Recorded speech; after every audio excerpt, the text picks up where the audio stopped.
시청자 여러분 안녕하십니까? 최근에 광주에 있는 동물병원에서 발치 수술을 한 마취를 아직 깨어나지 않은 강아지에게 페브리즈, 즉 탈취제를 막 뿌리는 장면이 나타났습니다. 왜 그러냐고 하니까 강아지가 수술을 하게 되면 침도 흘리고 했으니까 좀 냄새가 났겠죠. 그렇지만은 마취가 돼 있으면 이 기관지에 마취 자체로도 위험한데 페브리즈를 막 뿌렸어요. 그래서 결국 그 강아지가 죽었는데 그 주인이 동물병원의 CCTV를 틀어보자 이렇게 요구를 해서 튼 결과 수술을 마친 강아지에게 장난삼아 그 병원의 간호사들이 막 탈취제를 뿌렸다는 겁니다. 그래서 강아지가 사인이 결국은 이 기도에 문제가 생겨서 사망을 했는데 페브리즈가 사망의 원인일 수도 있습니다. 그래서 동물병원에서 적어도 동물을 다루는 마음이 일반 사람들보다는 훨씬 뛰어난 기준으로 다뤄야 될 건데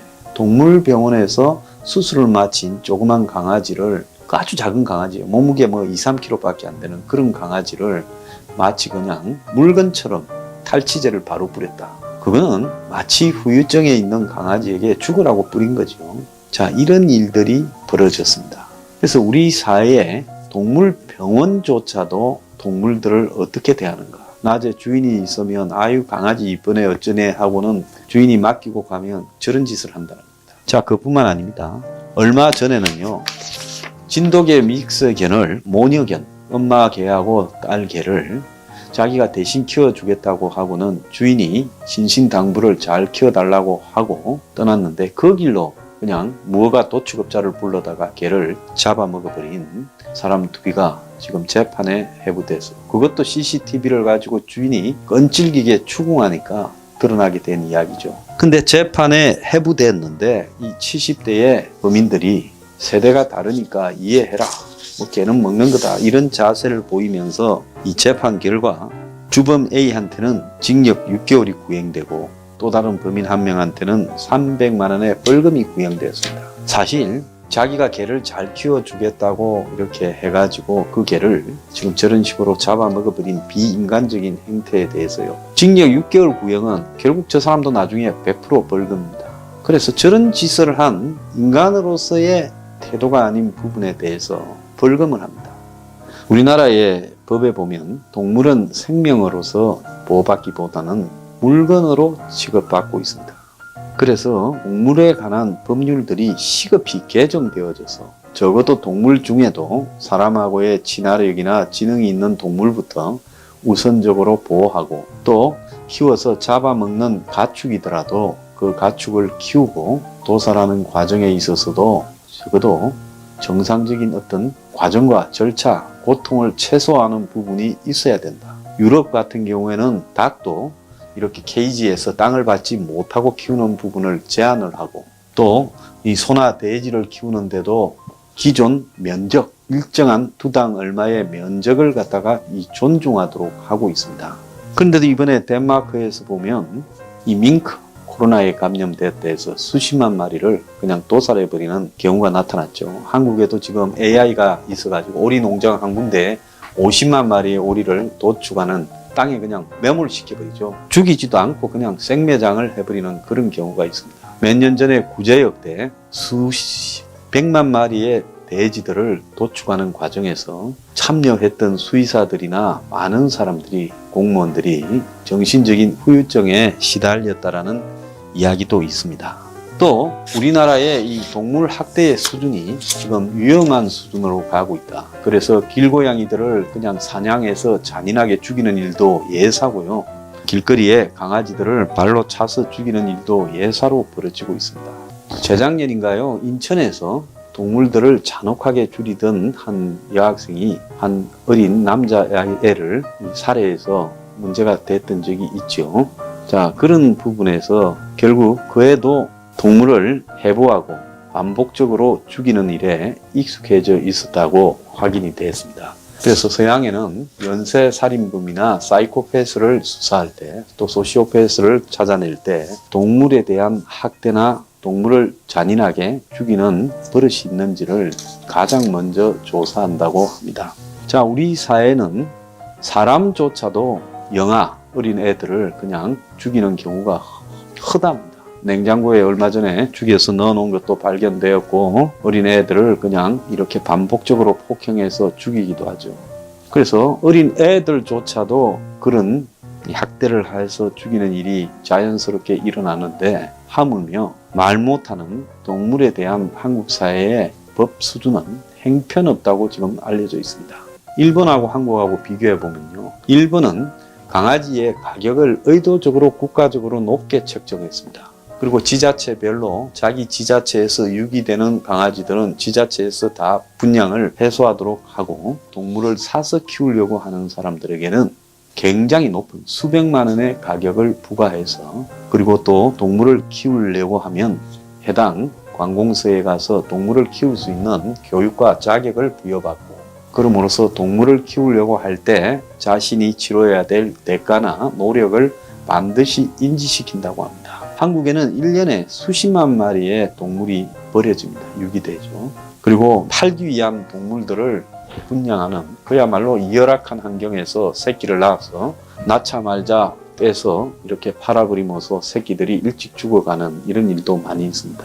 그래서 이런 비인간적인 행태들이 지금 난무하고 심지어 아직도 개나 고양이를 잡아먹는 일도 수두룩하고 하물며 가축 동물 같은 경우에는 이건 도저히 그냥 위생 기준으로 보더라도 저렇게 키운 걸 먹는 게 옳을까 싶을 정도로 항생제를 좁은 공간에서 그냥 밀식 사육을 해서 지저분하게 키워서 도축시켜서 먹는 일이 비일비재합니다.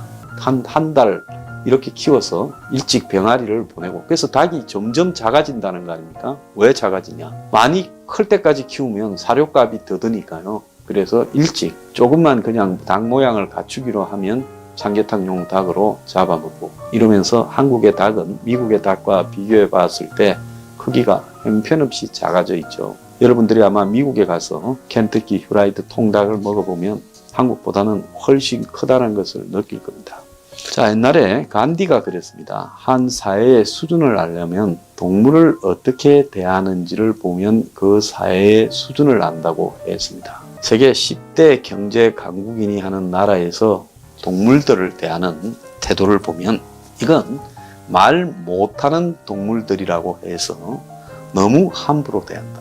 그래서 저는 동물을 살아있는 생명으로 간주하고 설사 마지 못해 먹을 때에도 그 생명에 대한 경외감을 좀 가지고 먹고 웬만하면 동물들을 키우고 도축할 때까지라도 그들을 그래도 제대로 환경다운 환경에서 키우고 또 도축을 할 때도 고통을 덜 느끼게 도축을 하는 방법을 도모해야 된다고 보고요. 특히 사람과 가까우면서 지능이 있는 개나 고양이나 이런 반려동물들은 거기에 대해서 동물권을 부여해서 그 반려동물들을 물건처럼 취급하는 일들이 없도록 해야 된다. 이것이 제대로 인간다운 세상을 만들어가는 가장 기본적인 부분이다. 동물들은 더불어 살아가는 우리의 동반자다라는 시각을 가지고요. 동물에 대해서 애정을 느낄 수 있도록 해야 된다. 그 동물을 바라보는 한국 사회의 수준, 정말 이 수준대로라면 한국 사회가 그야말로 발바닥 수준인 것이다. 저는 그렇게 생각합니다.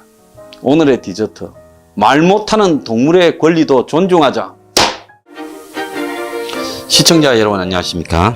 자, 한국의 젊은 사람들이 가정 자체를 꾸리지 않고 있다. 얼마 전에 보면 30.2%가 1인 가구로 1인 가구 혼자 사는 가구가 지금 처음으로 30% 벽을 넘었었다. 그래서 20, 30, 40대에 1인 가구가 굉장히 늘고 있고 아예 처음부터 결혼을 하지 않아서 지금 50대가 접어드는 그런 독신들도 많아지고 있습니다.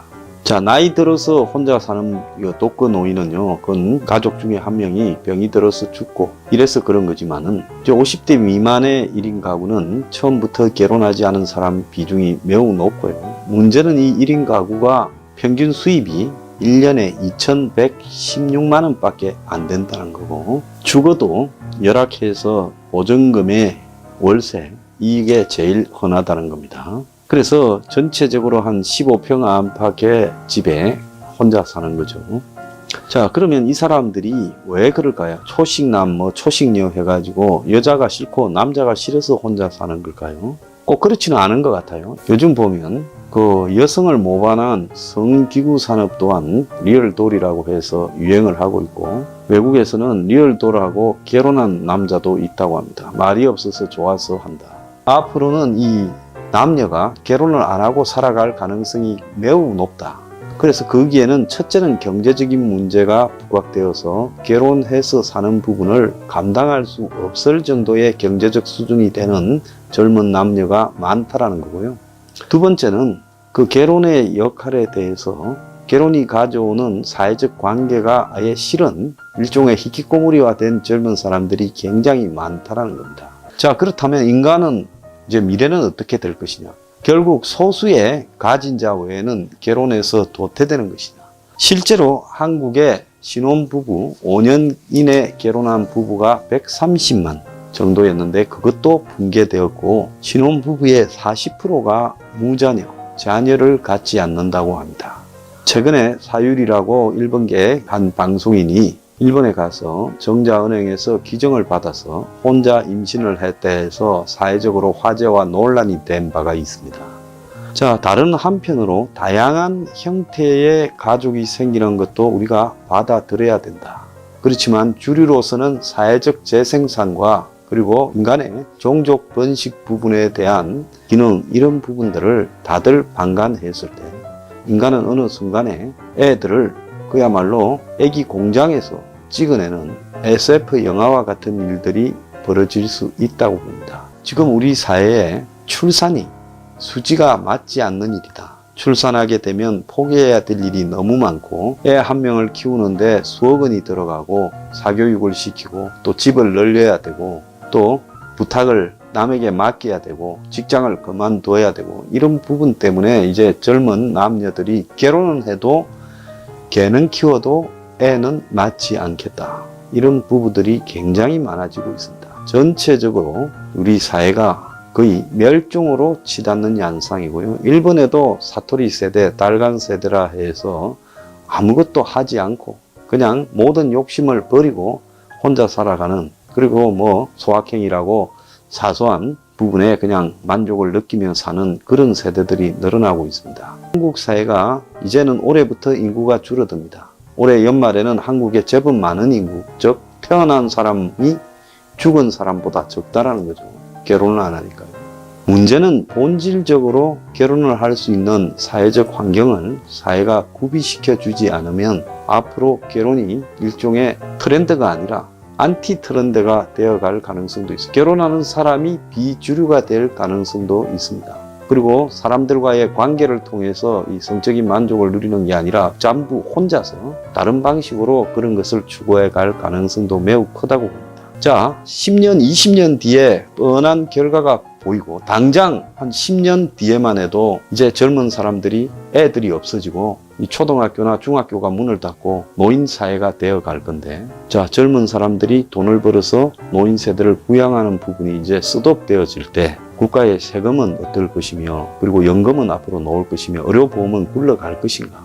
전부 돈 많이 쓰는 노인들의 연금 받고 의료보험 받는 일만 벌어지고 누가 벌어서 그런 걸 충족하겠습니까? 자, 이렇다면 이것은 사회와 국가의 붕괴로 연결될 수 있다는 겁니다. 이것은 정권을 넘어서서 지속적인 정책이 정권마다 계속 연계될 수 있을 정도로 국가의 핵심 과제로 생각해야 된다. 그래서 우리 혁명 21은 이 국가적 주택 공급 문제가 여기에 핵심이다. 남녀가 공간을 국가적으로 자신들이 확보할 수 있는 수준에 가지고 있는 전월세 보증금 수준으로 집을 주게 되고, 그 월세가 소멸되는 게 아니라 자기 집에 축적되어 가는 방식으로 가게 된다면 일단 같이 살고 결혼을 할 수 있게 된다. 자, 그렇게 되면 그 다음에 자녀를 출생하는 사람들에게 인센티브를 줘야죠. 세금부터 다양한 형태의 보육, 육아에 인센티브를 국가가 주게 될 때, 그때 이제 비로소